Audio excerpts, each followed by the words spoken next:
дар гузашти ҳунарманди шинохта Аловуддин Абдуллоев, ҳунарманди маъруфи драма ва мазҳака коргардон Аловуддин Абдуллоев дар Тоҷикистон даргузаштааст.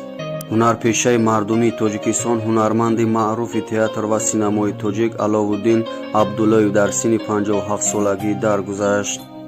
носирҷон маъмурзода, сармуҳаррири ҳафтаномаи Хатлон ва яке аз дӯстони маҳрум дар таъиди ин хабар ба Спутники Тоҷикистон гуфтааст, ки худи имрӯз бо ӯ дар мавриди омодагӣ ба Наврӯзи соли равон, ки дар ноҳияи Ҷалолиддини Балхӣ баргузор мешавад, суҳбат карда буд. зоҳиран хеле бардаму сариҳол ба назар меомад.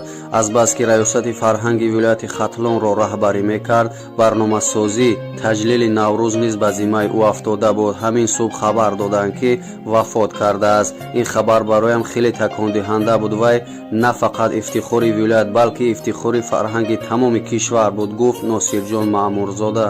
дар бораи сабабҳои марги ҳунарманд то ҳол хабар дода нашудааст. ҷанозаи Аловуддин Абдуллоев имрӯз 17 феврал дар шаҳри Бохтар баргузор мешавад. солҳои охир ӯ пас аз ширкат дар озмуни истеъдодҳои Осиёи Марказӣ, ки дар ҳайати доварон буд, дар минтақа низ маъруфияти зиёде пайдо кард.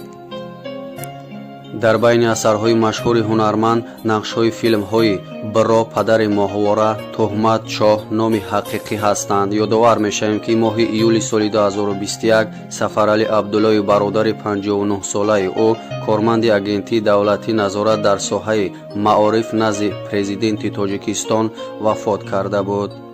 ҳолномаи Аловуддин Абдуллоев. Аловуддин Абдуллоев 15 майи соли 1965 дар шаҳри Қурғунтепа, яъне Бохтари ҳозира, вилояти Хатлон ба дунё омада, хатмкардаи Донишгоҳи санъати Тоҷикистон мебошад ва фаъолияти худро аз театри драмаи мусиқии Қурғунтепа оғоз кардааст.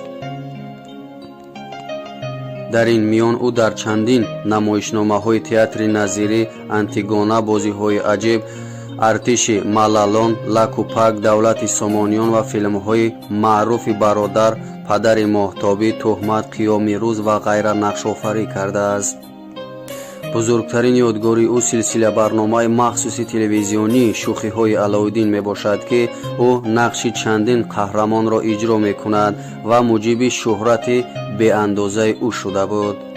солҳои охир ӯ яке аз аъзоҳои ҳакамони барномаи истеъдодҳои Осиёи Марказӣ буд. ҳамзамон сардори раёсати фарҳанги вилояти Хатлон буд.